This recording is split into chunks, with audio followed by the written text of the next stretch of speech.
This is a sort of a protest album in a lot of ways.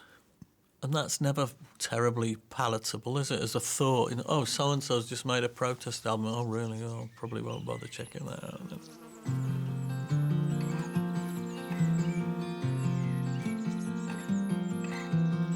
I think a lot of artists are under, or perceive themselves to be under, colossal pressure to write feel-good music because it sells. We're not really that kind of band anymore, so we don't have to worry about the feel-good thing.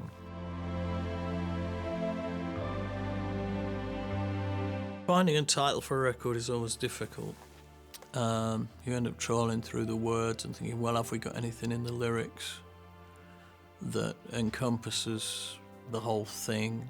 Does it have to encompass the whole thing? Does it have to be from the lyrics? There aren't any must-dos in art, you know. You can... It just has to feel right.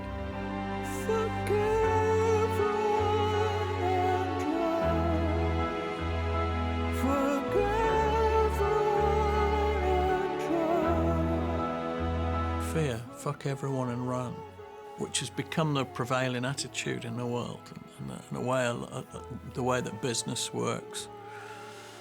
The way that the big money works, the way that the big politics works. I'd got this lyric, New Kings, which encompasses a lot of things. It encompasses the recession, the way the banks expected the taxpayers to bail them out when they came unstuck, but weren't giving anything back, you know, during the good times, and and continued to award themselves huge bonuses at the top, you know, the people who'd overseen the demise of their own companies were being rewarded for it. Everything, the tax havens, Tony Blair, you know, the lining of the pockets, the people without morality, pretending to be moral. And when I sing Fuck Everyone and Run in the New Kings, I'm singing it very quietly in falsetto with sadness and reflection.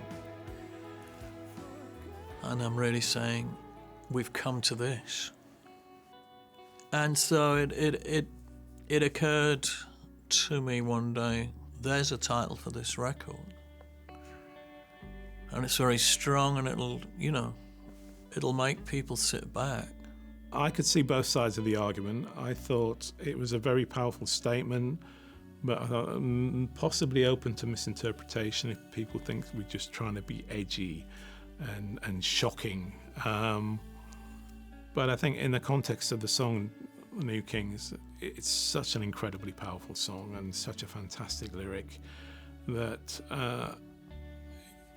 it will hopefully make people take notice. And be curious, at least, as to where this title's come from, and if they get to hear the song, maybe they'll understand.